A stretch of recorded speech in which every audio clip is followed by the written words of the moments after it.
Hi, I'm Dan, and this video is what your dealer should have told you when you bought your GeoPro.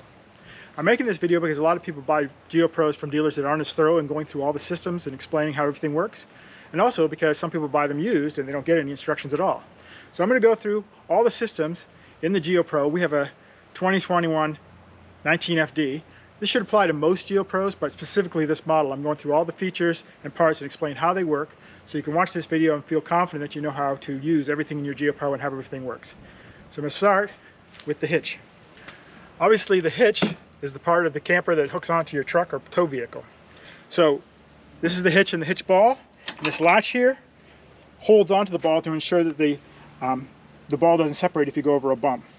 There should be a pin in here to hold it on, or you can have a lock. The reason why we use a lock is that it just makes it that much harder for somebody to hook a different vehicle up and steal your trailer if they want to take it. I mean, obviously you could cut the bolt, but it keeps honest people honest. Okay, behind that we have the tongue jack.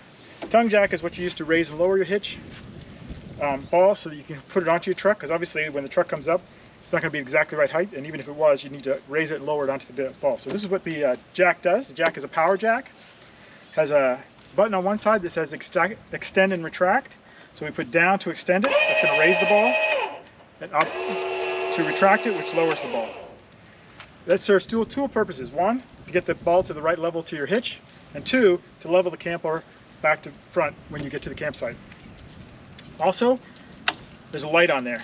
This light will come on and light up the area in case you have to hitch at night. It gives you extra light through there. You don't want to leave that on, it's going to run your batteries down. If for some reason your tongue jack doesn't work, maybe the power's out, you don't have any power, your battery's dead, or it just breaks. If you take off the top cover,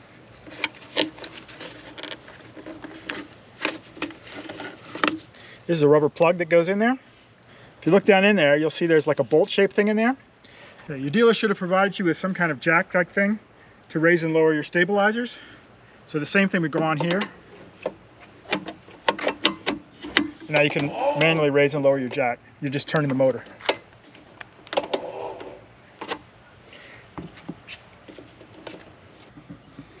Okay, behind the tongue jack, these are your propane canisters. This one has a cover on it. They usually come with a cover. The cover here has two screws. You just rotate them counterclockwise. The cover just keeps these screws just keep the cover from blowing off at high speed down the road. You open it up and you have the two valves to open the two propane tanks. To make this clearer, I'm going to take the cover off so we can have a look at the tanks. So you have two propane tanks, but you don't draw gas from both of them at once. You have a primary and a secondary. The valve here decides which tank is currently the primary, the one that's been used. It has a little arrow that points to the tank. So this is the primary tank right now. To know how much gas you have in your tank, you have to kind of know by weight or just when it runs out. I want to know exactly how much it is, so I bought two of these little valves and just hooked them on there. And they give you an idea of how much is in your tank, so you know when you need to fill it. So they don't show anything until you turn the valve on. So when I turn the valve on for this tank, you rotate counterclockwise for some reason on gas stands. You see now the gauge is turned up to high in the green, so I know this tank is almost full. This one is a secondary tank, so it's never really being used. It's all the way full. This one's not quite full because we've used this gas somewhat. This one we've never used, so it's completely full. So these little gauges, I got them off Amazon. They're not that expensive, and I like them. You don't have to get them. I mean, but I like to know how much gas I have in my actual canisters. So we'll leave this on right now because we're going to do some filming inside the camper of things, lighting stoves and that. So I'm going to leave it on for now, but be aware that you don't want to leave it on all the time, of course. But even when you're driving down the road, some people turn them off. Depends, because some states require when you go through bridges and tunnels to have your gas off. If you're driving out in the West or in Florida where we don't really have tunnels, you can leave it on. That way if you want to run your fridge off propane, it'll run the whole time you're traveling. And it's a personal preference. We usually keep ours off, and I'll explain why later. In addition, you can see that what I've done here, this bracket here with this valve, keeps the canisters in place.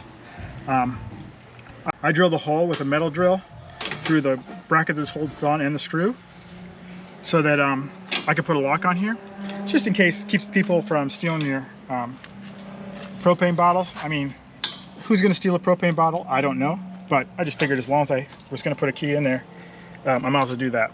As long as putting locks on my camper. So I actually bought a set of 4 locks that have the same key. One goes on my my tongue jack clamp holder, I should say, the pin holder.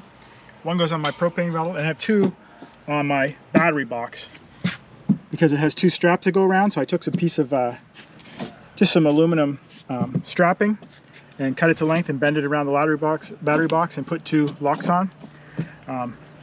People like to steal batteries, I've heard. I've never had it happen to me. I don't know anybody who's had this happen to, but I've seen it on the internet.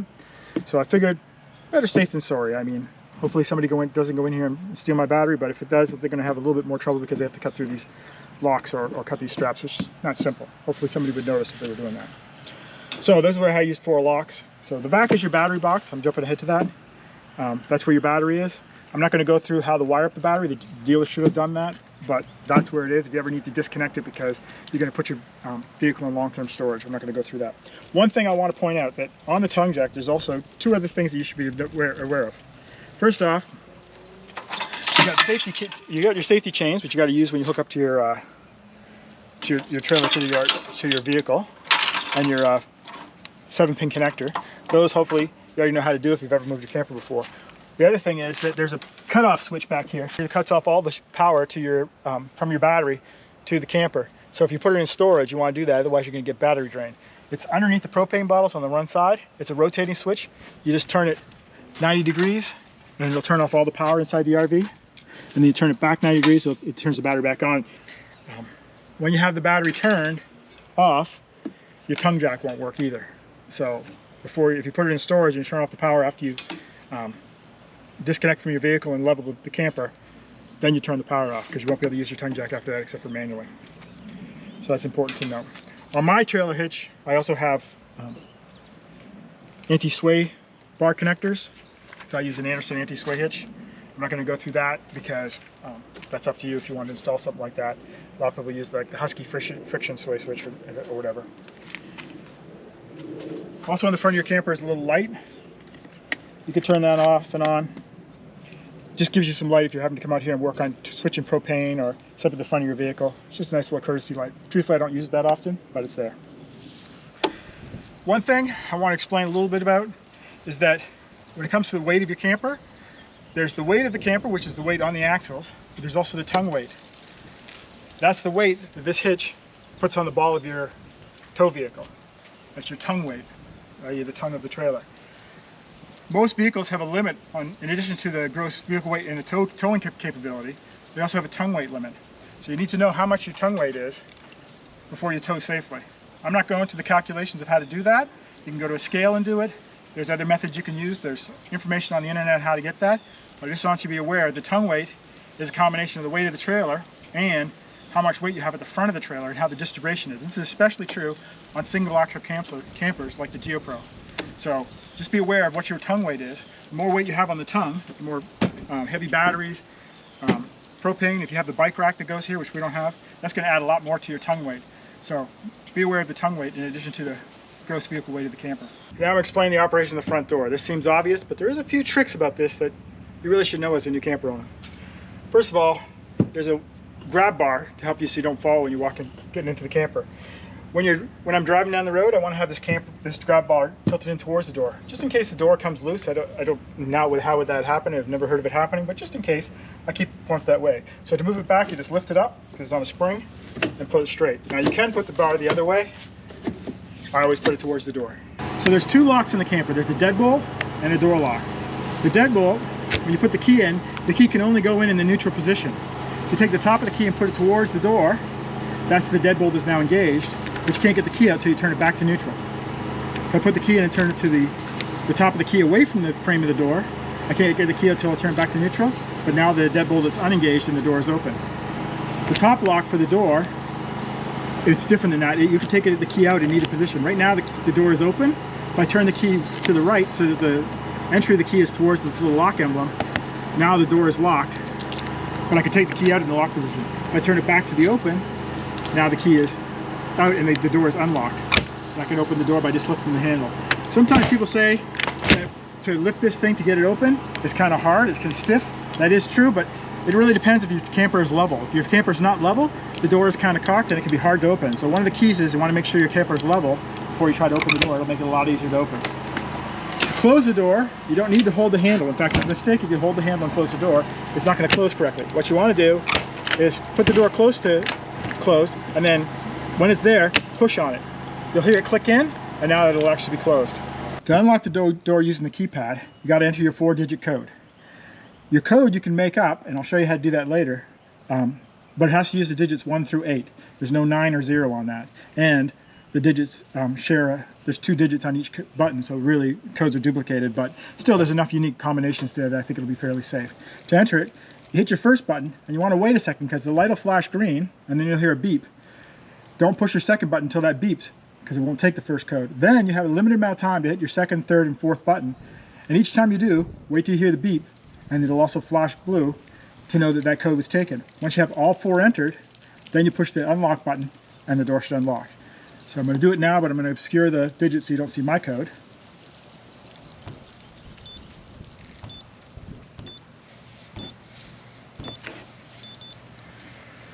You heard the double flash green at the end, and then the little motor sound. That was the door unlocking, and it's unlocked. Okay. To lock it, you can enter your code in again and push the lock button, or as a quick lock, you just push the 7 and 8 and the key icon at the same time. Wait for it to beep, and then you might have heard, I don't know if the camera can pick up that, the sound of the motor locking the door. Now the door is locked. It doesn't lock the handle, it only locks the deadbolt. And so when you try to open the door and the deadbolt's there, this part releases and the deadbolt doesn't, and now the door is not completely locked and the deadbolt's kind of held there. So it's going to be hard to open that deadbolt, especially for the motor. So what you do is just give the door a little push so the upper latch engages, and now the door's correctly engaged so that the door can open. Okay, to change the code that you use the 4-digit code you use to get in the door, you take these 2 screws out that hold the plate on here, you open it up, and the instructions to change the code are right inside that plate. Also, if the batteries go bad, you can replace them by just taking those screws out. Don't lose the screws.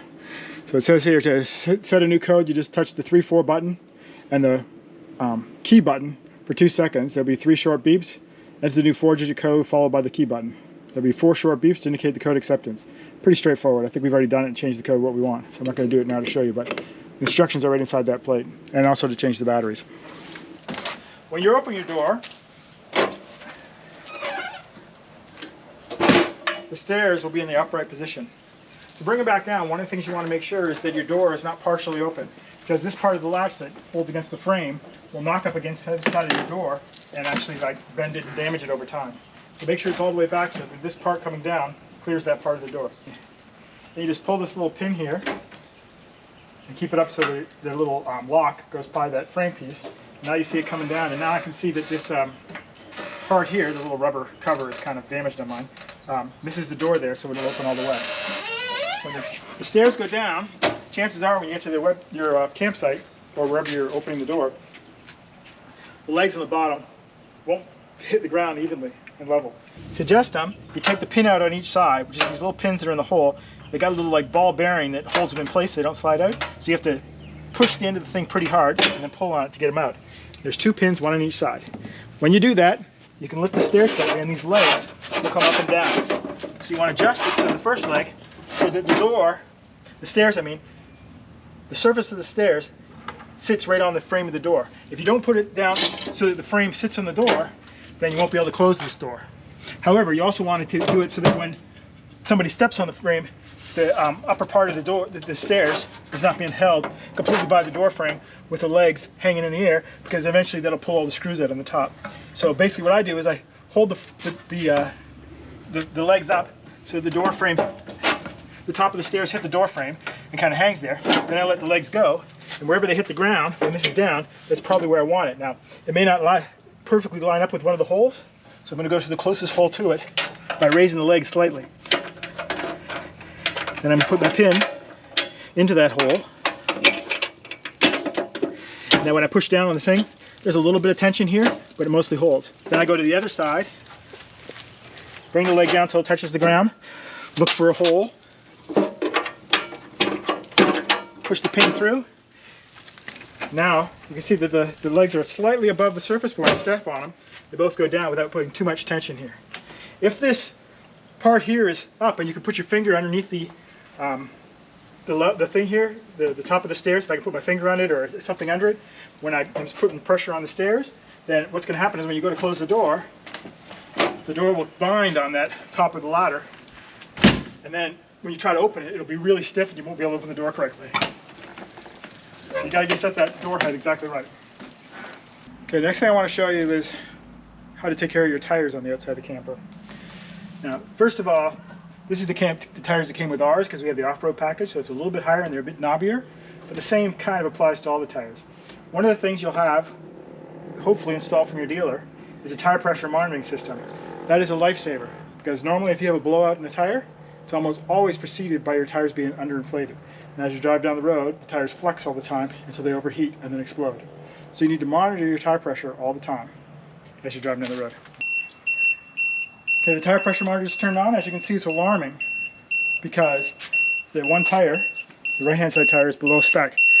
It's at 44 psi, and it really should be at least 45. To turn that on as I'm driving down the road, I just hit the silence button. It's still going to show me what the pressure is, but it's not going to alarm anymore. But now I know I got to look at the tires because they should be a minimum of 45. I have this set as to 45 is the lowest, and I believe 58 is the highest. If it goes below those, it'll go off. Now this is a TST micrometer. It's a very popular one. Yours might be different, but this one how mine works. So it goes between the two tires, shows where the pressure is. There's a sensor in the middle of the rim that lets me know what the pressure is and the temperature. So currently my tires are 82. Now when you're driving down the road, they will go well over 100 because you're driving. Especially on a hot day, you might have to get to 120 degrees. Temperature is not as important as pressure. The pressure, you want to keep it at above 45 when you start out, and definitely below about 58 or so when you're driving. If they get too hot, pull over and let them cool down. So because this pressure is low, what I'm going to do is put some air in the tire. And to do that, what I do is I carry a electric air pump to pump up the tires when I need to do it, because I don't want to try to do it manually. This is the little 12-volt powered air compressor that I have. You don't have to have this, but I find it very useful because it plugs into my cigarette lighter. You can also get some that plug into 120 volt, but then as you're driving down the road, you're going to have to put your inverter on to use it. This one, I can plug into my cigarette lighter, or I can also use clips to hook it onto the battery in the front of the camper. Right now I'm going to plug it into my cigarette lighter of my car, and I'm going to bring these tires up to about 50 pounds, because it's cold, they should be 50. So I plug this into my cigarette lighter. Now I just need to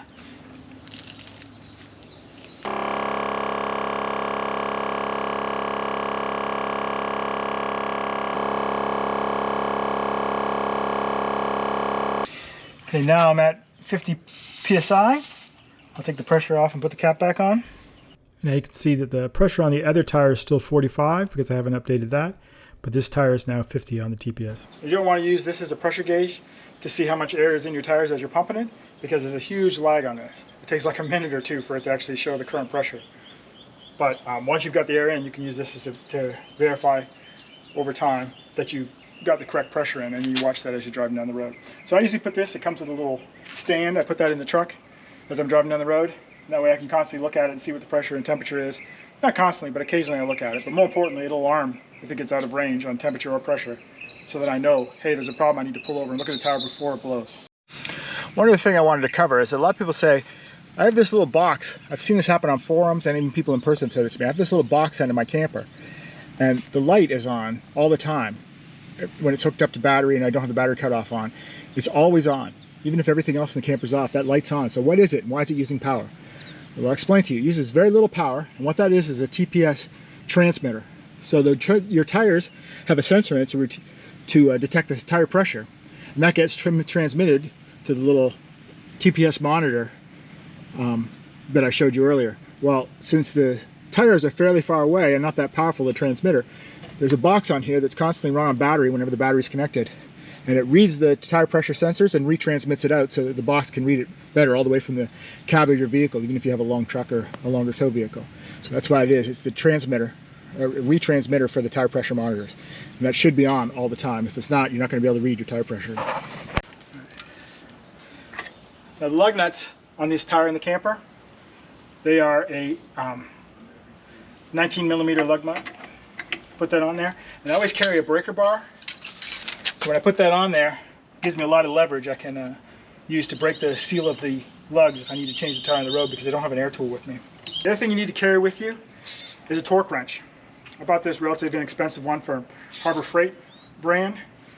But you want to make sure it can go up to 100 foot-pounds of torque, because these lugs are supposed to be torqued to 100 foot-pounds. In fact, they recommend you, it says before each trip. I probably do it every season, or if I change the tire, obviously. But I want to put 100 torque pounds of pressure on this to make sure the lugs are in there tight. You don't want this thing coming loose at high speed. So it says you're supposed to check it according to this notice every 200 miles or before when you take it out of storage.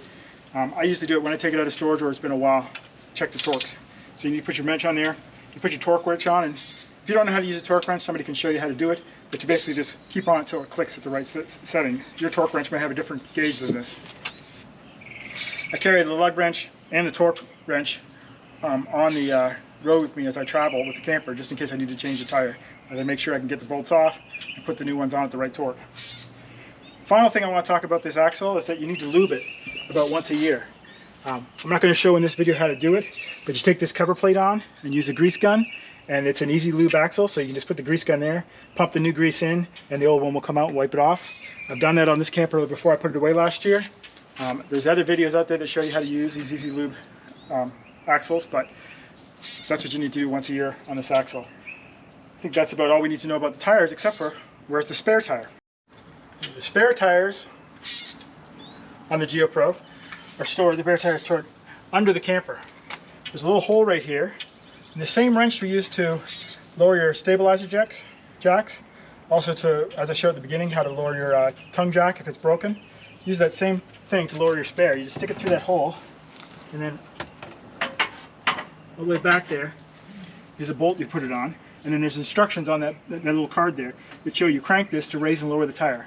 So the tire rate to lower it, you can release it, and you can change your spare with that, and then take the spare and crank it back up if you want. Although changes are, if I've changed the spare, I'm putting the other one in the back of my truck and taking it to change it to replace it or fix it before I put it back up.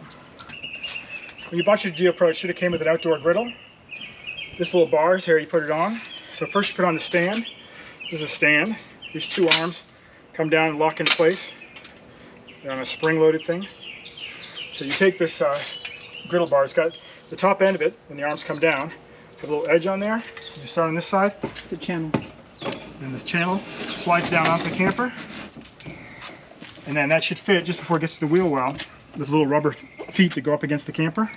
And the arms come out. And that's the base for your griddle to go on.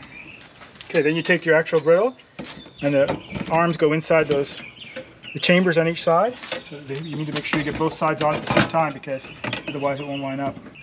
Once you have the griddle onto these poles, and you can see that the little hole at the end is exposed, it comes with these little cotter pins, and you don't want to lose them. That's why they're kind of tethered on.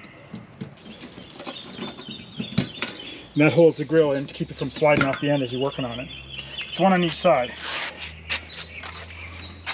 Okay, so now that the griddle's on, you take the hose, and there's a quick connect for the propane underneath here. It's got a little rubber plug over top the front of it to keep glove from getting in it, so you can take that off. You can see there's a ring here you push down on to put the hose in, and then when it goes forward, it locks it in place. To turn the gas on, there's a valve here, so you gotta turn it forward so it's in line with the hose, and that means it's on. There's another quick connect this side that you probably don't want to take off, and then you turn that to in line with the hose also. Now the gas is all the way on, and you can turn the stove on and light it up. Now this griddle actually has a self-igniting spark thing on there, so it's just light up by itself. So I take the actual griddle part off the stove here. One thing is, if you want to put it on easier, if you don't have a lot of strength and it's kind of heavy, you could take the top off, the actual plate, which is the bulk of the weight because it's cast iron. Put your griddle onto this tracks and that before you put the top on. You can also see, this is where the flames come out. This is the igniter. You can actually watch and make sure the flames come on. Now you can see it's on before I put the griddle on top. That way you can be sure it's working. Now you obviously don't want to take it off when it's hot, because that cast iron top will get really hot. But if you take it off and put it back on, you can see there's 4 holes in the top, and the little arms go into those 4 holes to keep it in place. It's got a little drain hole here that goes down to a grease trap. As you can see over time, it gets kind of blackened and seasoned. You want to season the grill like you would a frying pan when you use it. I'm not going to go into details of that. If you don't know how to use a cast iron stove or frying pan, you can look up a lot of information on the internet how to do it. One thing is, when you're finished using it, let it cool down a long time before you touch it, because it's really hot for a long while. Also, they say you're not supposed to run this when the awning's out, because the heat could burn the awning. Having said that, I do it all the time.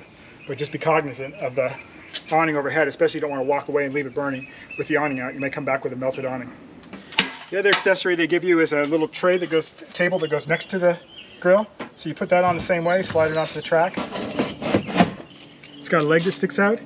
That'll give you a stable place to work. One weird design flaw is that the track on here, at least on our version, is not quite long enough for both the griddle arm and this to fully get on the track. So what I do is I put the griddle fully on the track because it's got a lot more weight, and the table doesn't quite, it has a little bit of gap, but it's still on there enough to hold it. So I use this to prep this stuff we're putting on the grill and back and forth. It's a kind of nice work area. A lot of people don't want to use this griddle on the arms here. So what you can do is you can get a longer version of this quick connect. Then you can take the griddle and put it over on a picnic table or another table, and it's not under your awning, and you don't have to worry about the heat getting onto the wall of the camper. That's one of the reasons why they have this arm thing. You don't want to put the griddle right on here, is because you don't want the heat to damage the Asdel and fiberglass shell of the camper. So some people take that to extreme and put it all the way on another table, so it's easier to work. It's nice and flat. You don't have to worry about this kind of jiggling contraption here. We don't, we use it here, but you can move it to somewhere else if you want. Okay, now I'm going to explain the different storage areas around the camper and what we use them for. Okay, this is the under couch storage. It's a pass-through. It's useful because you can put long things in there, but it's not that tall, and it's also accessible from the inside. If you lift the couch up, you can access the stuff in there. It's got a thumb lock that you can just open like that, so normally when we're camping and we're there, we only keep this one closed, and it's got an actual lock. Now, I've replaced all the locks on this camper. I have another video I explained about that, because the locks that come with the camper are actually standard key locks, which means every key opens the storage bay of every other GeoPro. So I bought these locks with a set of them that had a single key that is, completely compatible, and you just replace them. But these locks have a unique key that only these keys will theoretically open them. But they work very similar. The other interesting thing is that the GeoPro lock keys, you can only take them out, as I understand it, the standard locks, I can't remember now, when they're in the lock position, the unlock position. Sorry, when they're in the lock position, you can't just leave them in there. This one can be taken out when it's locked or when it's unlocked. The key can come out. I think you had to keep the keys in there with the old locks. So that's the pass-through. We store our griddle in there, plus camp chairs, anything that's long. This front storage bay is a larger bay. I've taken this bay apart and put a shelf in, so I have multiple storage areas. But this is a good place to put any kind of accessories you need while you're camping, because this is the side of the camper you're usually going to be on. So we put like things for our campfire, our tablecloths, our grilling equipment, all that goes in this front storage bay. This is your solar on the side connector. If you want to put a second solar panel in there, you can buy a solar panel to be connected to that and get an extra 100 watt of solar power, or whatever your other panel is. One thing you need to worry about is this thing does not go through the Go Power charge controller, so the solar panel you get has to have its own charge controller. Also, I understand the wiring is a bit different on this than a standard charge controller, so you really need to look up and get the right one before you put it in there. I personally don't have one, but it's handy if you need extra power because you're boondocking a lot. Okay, this is the other side front storage bay, exact same as the one on the other side. And this one I didn't put a shelf in, but here I store all the things related to hooking the vehicle up to the tow vehicle, and also accessories for stabilizing it on the when we get to a campsite. So leveling pads, leveling blocks, things like that. In this storage bay, I actually took the plastic surround that normally would be in there that keeps it waterproof, but I actually took that out so I could put hooks on here, because I put things on this hook. I'll show you that later.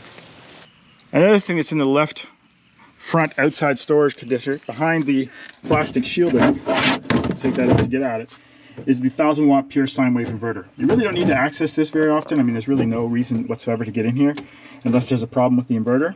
The inverter takes the DC of the battery runs up in these cables here and converts it to AC and outputs that AC through this plug here. So you may think, oh, I'm plugged in here so I can run the inverter runs off AC, but actually that's the output that goes into the AC outlet and powers the AC circuits through this point when the inverter switch inside the camper is turned on. So you really don't need to come here to control it. You just push that button inside the camper to turn on the inverter and run the 110 outlet.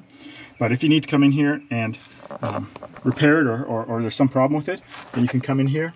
The only thing would be is if there's some reason you're running too much circuit, like tried to run the AC or something on it, it has a circuit breaker on it, it could trip.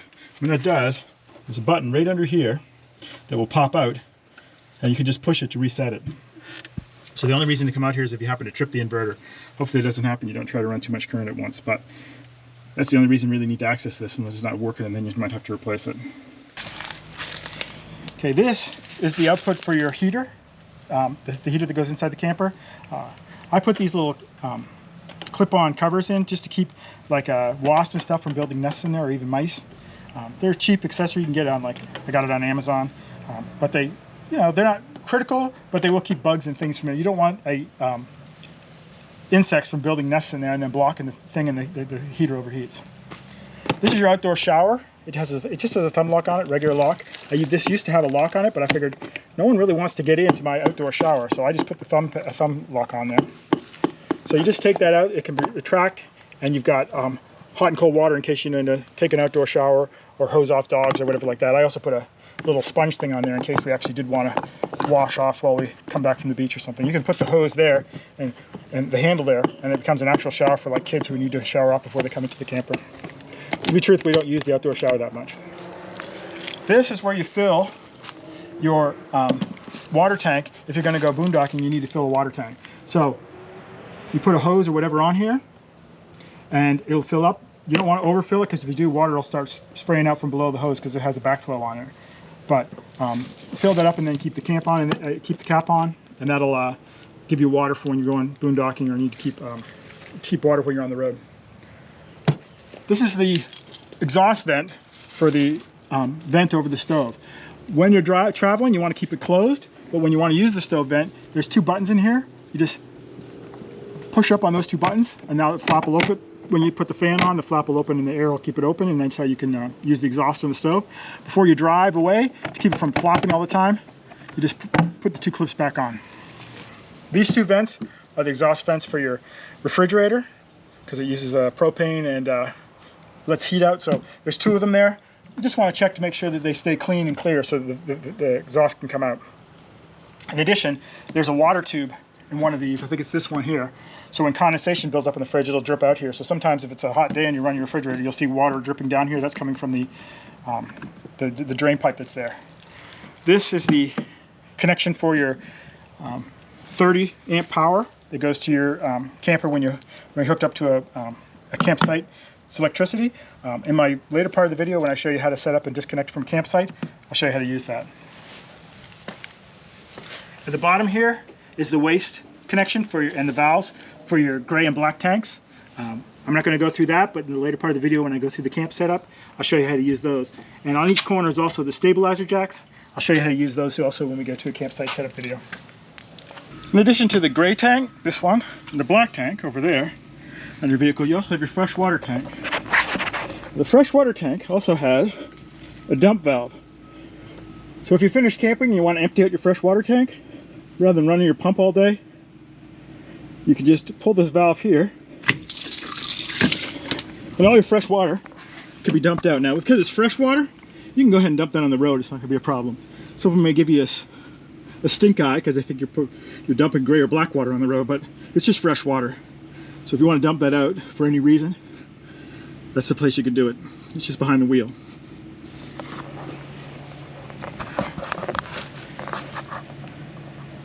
These two valves underneath just above the black tank are the hot and cold drain plugs. If you need to winterize your camper, you undo them, and it's the low point drain. It'll take all the water out of your system before you put the winterize again. So you just take those two caps off. Some people replace these with valves so I don't take them off every time. But since I don't winterize, I haven't done that. The ladder here on the back of the camper is rated to hold, I think, 250 pounds, maybe 300, I don't remember. Either way, it holds my weight, and I'm about 220. So, and come up there and check all the accessories on your roof, and you should also regularly check your seals and things on the roof to make sure that they're fine. Okay, this is the view from the roof. What you have up here is the outside cover of the Max Air fan. You could take the cover off here and clean it once in a while, but you also can clean it from the inside. So that's the skylight. As you can see, there's like a seal all the way around the skylight, and that's the vent for the toilet and sink. You want to make sure that the seals around both of those are not leaking and not cracked. If they are, you're going to have to get some sealant and reseal it. This is the roof solar. We have 100 watts. Some of the newer ones are coming with 150 watts, I believe. But ours is only 100. It's a flexible one. And that's the connectors for it in the front. So once again, you're going to look at the seals around the connectors that go through the roof and make sure that those are not cracked. You're going to regularly inspect that. You should also just regularly inspect the entire roof to make sure there's no damage to it. As mine has gotten a bit dirty, so you can clean it with certain solvents. Definitely don't want to use anything rough, but there's certain solvents that are designed for these kind of rubberized roofs. In the center is the air conditioning unit. Once in a while, you might want to go up to here, take that cover off, and clean the filter on it. I've done that once so far. It looks like maybe I need to do it again. That's the Wi-Fi Ranger input there. It's got the same kind of seals you need to check. And right at the front is the directional antenna for this TV. The antenna for the TV in the system. This newer models have omnidirectional antennas, but this one's directional. I'll show you how to use that. I've shown you how to use that in the interior video. The seal also goes all the way around the front and back of the camper, so just check all those seals. So once in a while, maybe a couple times a year, you want to come up here, make sure there's no damage, nothing stuck up here.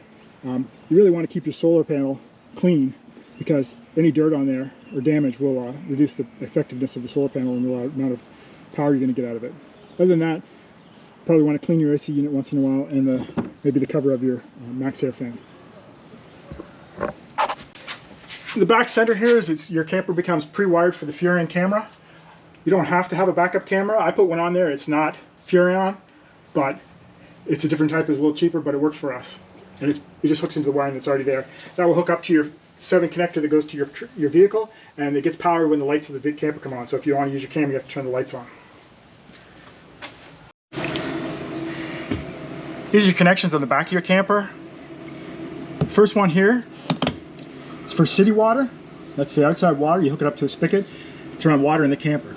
You put your valve in there, your connector on there, and you can just screw it on. This one right here is a black tank flush. That's for running water into to flush the back tank. If you watch the end of the video and you see the setup and breakdown part, I'll show you how to use the black tank flush. And this is an antifreeze in it. You use that to winterize your camper. When you've flushed all the water out of the system, you run antifreeze in there and it fills all the lines with antifreeze. I don't winterize my camper, so I'm not going to cover that in this video. This is your cable inlet.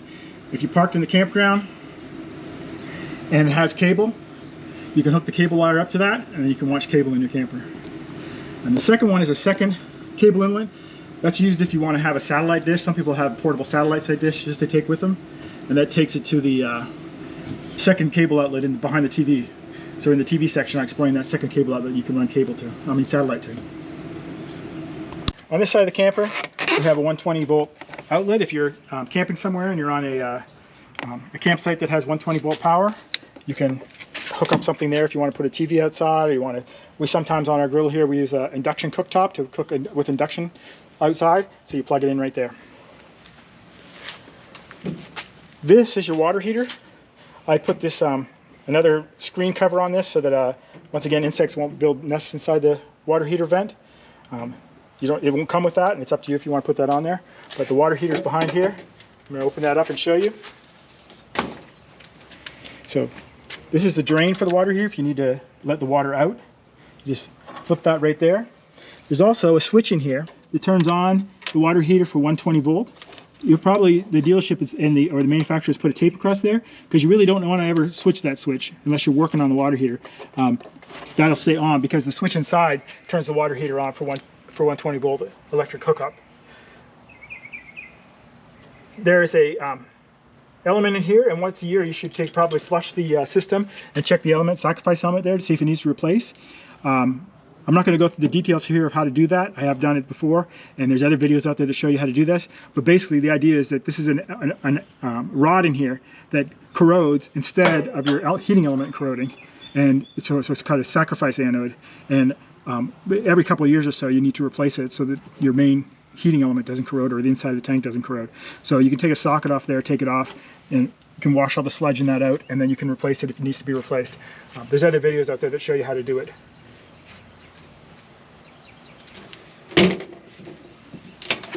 Okay, the last storage bay on the outside of this camper. This is one at the back here. I use this for wet storage because it's got a lot of surface to that doesn't get wet with water.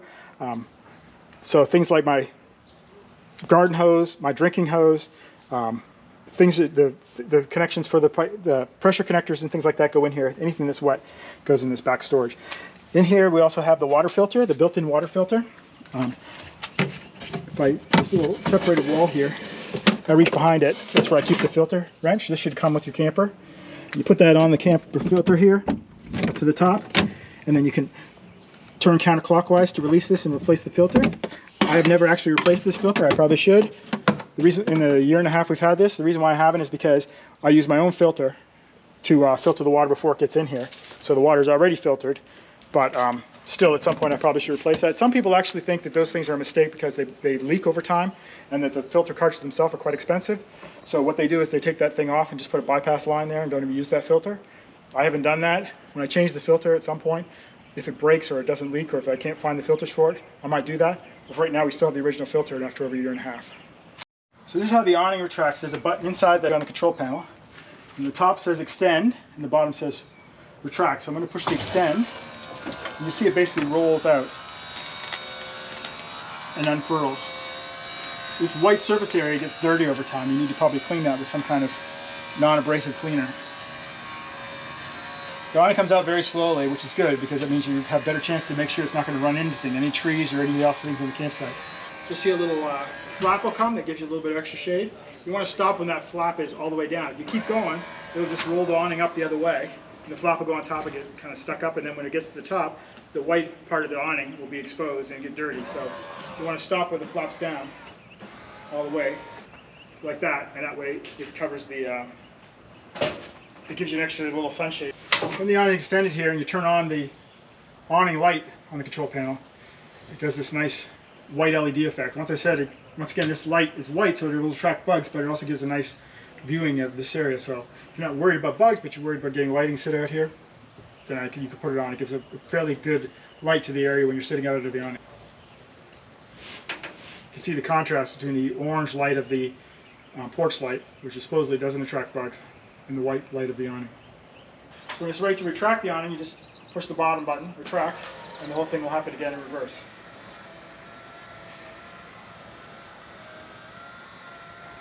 When it starts rolling up, it goes very slow, but as closer it gets to the end, the faster it'll go.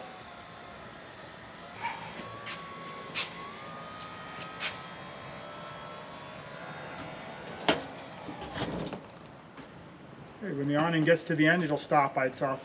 Even if you're holding the button, it won't go any further. And the awning's all the way in.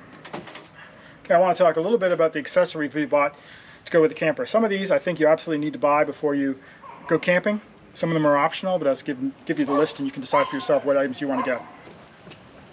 Okay, the first item that is, I think, absolutely critical, and they may or may not have come with your camper when you bought it, but it's chocks. You're absolutely going to need chocks. There's no reason. I mean, there's no question about it. You cannot go safely camping without chocks for your wheels. If you're on a hill, you want to put those chocks on before you disconnect your truck from your tow vehicle from your camper. Without chocks, the camper will just roll down the hill, and that's goodbye camper. So I usually get these thick rubber chocks, and then you just put them in front of your wheel. If it's on the downhill, kick them in place, and that'll keep your RV, your GeoPro from rolling down the hill if it goes the wrong way. If I'm at a stable campground, a level campground, I still put in chocks. I put them in the front and back, so I carry two chocks, front and back of one of the wheels. If I'm on a hill facing forward or backwards, then I put both chocks in, one on each wheel on the direction of travel, so that it gives it more stopping power. So chocks are critical. Another thing I have that is not absolutely critical, but I find it useful, is these little cones. In fact, I wish it kind of had a taller one than that. That's just when I extend the jack, I put it into that cone. It gives it a flatter space to support on, so if it's a little bit of a loose gravel area, the jack itself comes with a little tiny metal circle. But if you're in like sand or something like that, that just kind of sinks in. Cone's a wider base. It also means that the jack doesn't have to go so far down and up. It saves wear and tear and time when you're putting the jack down. So it's not critical, but it's a nice thing to have. Okay, I carry a little box in my camper. In my truck when I drive down the road with my camper, full of accessories that I need in case I ever need them on the road. And one of them is a tarp. If the camper ever breaks down, or even your truck breaks down, and you have to work underneath it, get that tire off, or change a tire or something, it's nice to be able to have a tarp to put down on the ground so you're not laying in the mud. I talked before about a breaker bar and a torque wrench. Those are critical. You're going to need to have them to be able to change your tire if it ever breaks. This is the wheel that came with the camper front. You can put that on the jack on the front, and that way you theoretically can move the camper around when the jack is down and it's disconnected from the vehicle. I really don't use that because I can't imagine how much strength it's going to take to move the camper around. But I guess if you're on a concrete pad and you had a lot of strength, I guess, I don't know. I also carry a 2-ton bottle jack. If I ever need to change the tire on the camper, you're going to need a jack to get that thing up. So this is a hydraulic jack. It's useful for extending the camper. It's easy to jack the camper up. I don't like to use a little scissor jack or anything like that. You could use the jack that comes in your truck, what they expect you to use to jack your trailer, but I use this one. It's a lot easier and a lot better, more stable. I use that if I need to change the tire on my truck as well. I always carry a roll of what's called gaffer's tape. Now this looks like duct tape, but it's not. It's gaffer's tape. What's the difference, you say? It's a little more expensive, but when you put this on something like the surface of the floor or the side of your camper or something like that, it leaves no residue. So it holds fairly well, but it doesn't leave a sticky residue behind like duct tape does, or even electrical tape. So we usually carry this with us. And I take a squeegee. Sometimes when you camp overnight, your windows of your camper can get really covered in condensation if it's warm inside your camper and it's cool outside. So this is an easy way to get all the condensation off both my truck and my camper. Okay, this is another must-have accessory. This is an RV water filter. These are relatively inexpensive. You can buy them anywhere, including like Walmart. I think that's where I got these. You hooked up this up to the spigot at the campsite, and the other end you hook your water hose to, and it just acts as a first stage filter for any kind of contaminants that might have in the water of the campsite or anywhere you're hooking up for fresh water. Especially if you're going boondocking, you're going to get your water from any kind of spigot that's out in the wilderness. You want to filter that water before it goes into your camper. So I also have a little adapter that goes on there. That way, instead of trying to hook that up to your to the spigot on the campground, you can put that in there, and it gives you a little bit of flexibility to hook it up. I think these filters often come with them, but if they don't, you need to get one. You're also going to need a freshwater hose. Now, this is not a standard garden hose. You don't want to go out and buy a standard garden hose. You need one that's safe for potable water, because you might be drinking this water. So this is bought this at an RV store. It's a potable water hose. You keep that for hooking up to the water at the campsite up to our RV. The next thing I have is a pressure regulator. You can't trust the pressure at campsites. So this is kind of a fancy one. It didn't cost that much. But you want to hook this to the spigot at the campsite, and then your filter to the other side of it, rather than hooking the filter directly up to the campsite spigot. And that way you can adjust this to say how much pressure you want in the camper. I'm going to show you more about how to set that up in the setup and breakdown video at the end. This is just a little copper right angle connector. I use that to hook the hose for the water to the camper, and just take some strain off the camper water connection, which is only plastic, so it doesn't break. And I'll show you how to install that when we do the campsite setup and breakdown. I also carry a standard garden hose. This is not for potable water, but if I'm somewhere where I could wash my camper, not a lot of campsites let you wash your camper, but if you are somewhere, you can hook this up, and I have a little sprayer, and then I can wash the camper or the truck or whatever you need to do. Take the mud off it. Yeah, so you can even spray the mud off if you go through some kind of muddy area and there's mud all over your camper. Even if the campsite says no washing your camper, sometimes they let you just spray it off if there's no soap. These are two optional accessories that are just in case. This is called a water bandit. What that does is it allows you to hook to a spigot where the threads are damaged and you can't get your hose to connect to it. You can just slide that over, and it holds on tight, and then you put your hose on there. So it can be a lifesaver if you're having to get water from a spigot that's damaged. And this is a flexible adapter if you need to hook your sewer hose up and the sewer hose opening itself doesn't have any threads and it's kind of a big hole. You can stick this in there and it gives a good seal to your sewer pipes when you hook up to the campsite. Unfortunately, this box is pretty damaged, but it's a critical piece of equipment. Rubber gloves. You need to supply rubber gloves because when you connect up to the sewer at a campsite, you want to make sure you're wearing rubber gloves and not just using your hands. So you need a supply of rubber gloves. As you can see, I'm almost out. We also keep in this container some wipes, disinfecting wipes. Just in case you're somewhere and you hook up to the sewer and you just don't keep that clean, you can use this, and if there's no other water source around where you're dumping, to get your hands somewhat clean. So that's everything that goes in our wet storage bay. Move up to the front storage bay. Okay, in our front storage bay, which is mostly about stuff that we're at the campsite that we need, we have a bunch of candles that we light to keep mosquitoes away when you're sitting outside. I don't know how well they work, but White thinks they work. We also have a can of ant, roach, and spider killer. You'd be surprised how often you camp at a campsite, you can get infestations of ants and spiders. Roaches probably not as much, I don't know, maybe we don't camp places that have a lot of roaches, but you probably want to take some bug spray. What I can do is you spray it around your tires and your legs and stuff like that, and if there's a lot of ants around, it keeps them from getting up inside your camper. So anywhere your camper touches the ground, if you spray that, that'll keep the ants out. What we have here is two of these little foam pads. Sometimes you go to a campsite and they have a picnic table and you want to sit out on that, or there's benches to sit on. If you're going to sit there for any period of time, it's nice to have this because it keeps it nice and soft. But in addition, if the picnic table is a bit wet and you don't want to sit on and get a big wet spot on your butt, these are also waterproof. So we keep those in there. They can come handy. We also carry a tablecloth.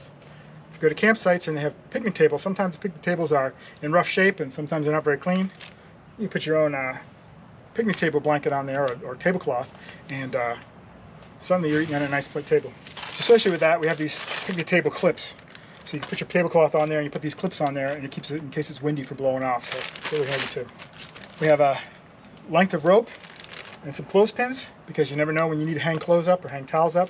Some campsites don't let you put clothesline up, but if you're boondocking or if you're in a place that's a national park that doesn't care about that, or a state park I should say, then you can put your own clothesline up and dry your clothes out. Especially this is good if you're going swimming. I wouldn't do my laundry on that because that's when you go into a laundromat. But if you're doing swimming or you have wet towels or whatever, it's handy to have. Carry a roll of aluminum foil. If we're using our grill and we don't want to spend a lot of time cleaning it up afterwards, it's good to put the aluminum foil down. Also, if you're camping on a griddle that's at the campground that's been used by unknown people before, put your sheet of aluminum foil down and you can keep your food from getting the previous food's contaminants. Okay, this is just a sheet of plastic. You know, it's rolled up plastic like you get at the home diesel stores. You never know when you need to cover something from rain or if it's wet and water's coming in from somewhere. It's handy to have. You can use that and the gaffer's tape to keep something dry. Relative to that, I also have an emergency rain poncho. If I ever have to change a tire or hook or unhook in the pouring rain, but you know, I got a deadline to get out of the park, so I have to get out there, it's handy to have a rain poncho to put on. It's a lot easier than trying to put, change clothes when you get all wet. This thing goes on quickly and I can easily just throw it in the back of the truck when I'm done, and it keeps the water in one place. This, believe it or not, is a mosquito hat.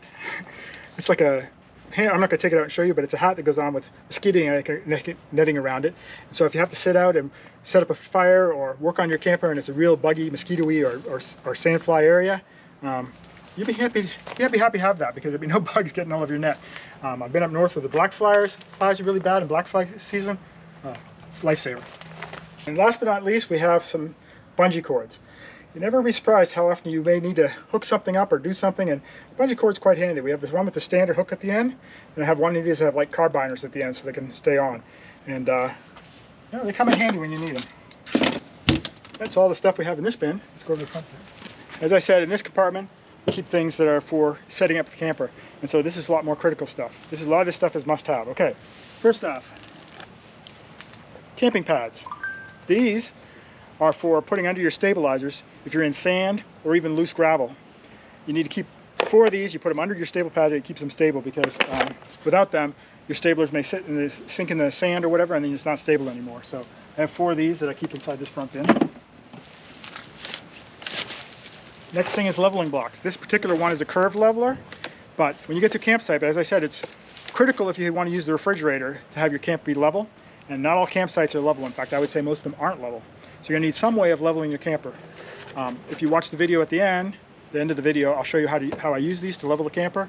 But it's important to have some kind of leveling blocks. These are not the only ones, but there's lots of other types, but these are the ones we use.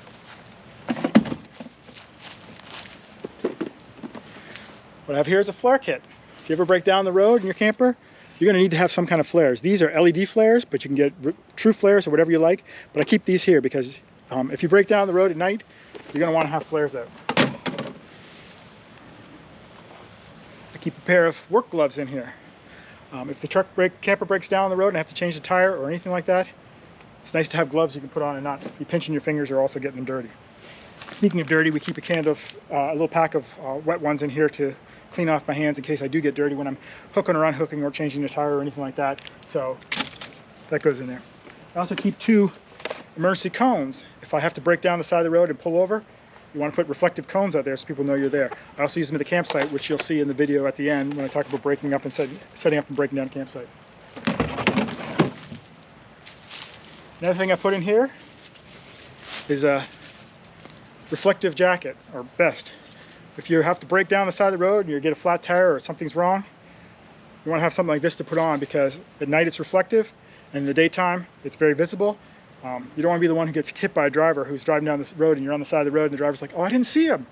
I want to make sure they can see you. So I keep that in here hung up on a hook. This is also where I keep my little jack handle for raising and lowering the stabilizers. And last but not least, not critical but nice to have, is I keep an extension cable in here because if you go to a campsite that has cable, you're going to need a cable to hook up. They're not going to provide the cable for you. So I keep a coil of cable in here and it's on one of these hooks I can put in the back. So that's everything in our front bay. In the next bay, this, I don't know what it's called, but it's basically a sewer hose platform.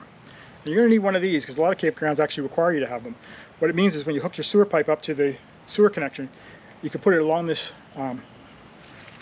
this thing that expands out and it keeps the hose in a downward sloping fashion from the camper all the way to the sewer connection. If you don't do that, the sewer can back up through it. And so when you watch the video at the end of how to set up a camp, you'll show you how to use this. But it comes with a little camp carrier and I just keep it under here. I also have my 30 amp cable. I put the two together. I can explain that later when we show the setup video, but this probably came with your camper when you bought it. If it didn't, you definitely need one because this is the only way to hook it up to electrical or what we call shore power at the campsite. As I said, at the end of the video where I set up the camp, I'll show you how to connect that up. And last but not least in this bay, I have my surge protector. You probably want to invest in one of these because you can't trust the power at a campsite, both because it can have spikes and surges or because the voltage could be, the wiring could be wrong in it. And if you don't have one of these, you're going to hook that up to the shore power and maybe damage all the equipment inside your camper. And you don't want that to happen because it'd be very expensive to replace. So just one of these things, you plug it in and you plug your 30 amp cable to this and it can be a lifesaver. Okay, 2 other little accessories that might be useful, I found it useful, is this is a 50 to 30 amp adapter. When you go to campsites to plug in, normally you'd be looking for a 30 amp outlet because that's a camper. The GeoPro comes with a 30 amp adapter. I mean, it's a 30 amp circuit.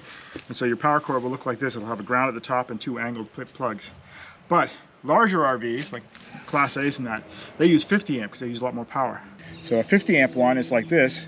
It has 2 phases and a neutral plus the ground. So you can't stick your regular 30 amp plug into a 50 amp circuit. So what you can do is get an adapter like this. They're relatively inexpensive. I don't know, maybe about $10. You can plug that the one side into your 50 amp circuit and plug that into the 50 amp connection. And now you can run your GeoPro on the 50 amp because it's only going to draw 30. I mean, there's only 30 of demand, but it'll supply 50. And that allows you, I mean, it's relatively safe. All your breakers inside will prevent you from using too much power, but that allows you to connect to a 50 amp circuit. Second thing is, this is an adapter that lets you to plug your 50 amp, your 30 amp circuit into a normal household outlet. So you plug that in there. Now I can plug it into a regular 110 household outlet. Now, why would you want to do that? Well, you got to be careful with this because this will only draw enough current to run accessories in your camper. You maybe might be able to run your microwave if that's the only thing is running, because it's just like a microwave can plug into a circuit, but you definitely can't run your air conditioning on 110. But one of the things we do is if you want to plug this in overnight the day before we leave, that way we can run the refrigerator, not on propane, and that way it's cold when we leave in the morning. That's one thing people do. Also, sometimes you'll go to a campsite, they'll only have regular 110 outlet. So it's nice to be able to plug this in. You can still, like I said, run your refrigerator, run all your outs and circuits without running off battery, but you won't be able to run your air conditioning, and you really shouldn't even run your microwave unless that's the only thing you have on. So 2 little quick adapters. This one's even cheaper. It's probably only about $5. Those are handy adapters to have when you into a camping situation where you don't have a 30 amp outlet. I know this video is supposed to be everything your dealer should have told you when you bought your GeoPro, but it's turned out to be about 2.5 hours long, so that's too long for one YouTube video. So this is going to be the end of part 1, where I covered all the outside of the GeoPro and everything you need to know on the outside. There's going to be a part 2, which is everything you need to know inside the GeoPro, and then part 3, which is the setting up a campsite and breaking it down. So it's 3 separate videos. They're all on my channel. So if you like this video and you want to watch the next part of it, go to my channel and you'll see it's there. And the third part, if you like this video also, when you're at the channel, you could also subscribe to my channel and you get notified when the videos get posted. If you like this video, give it a thumbs up and make sure you watch part 2. Thanks for watching.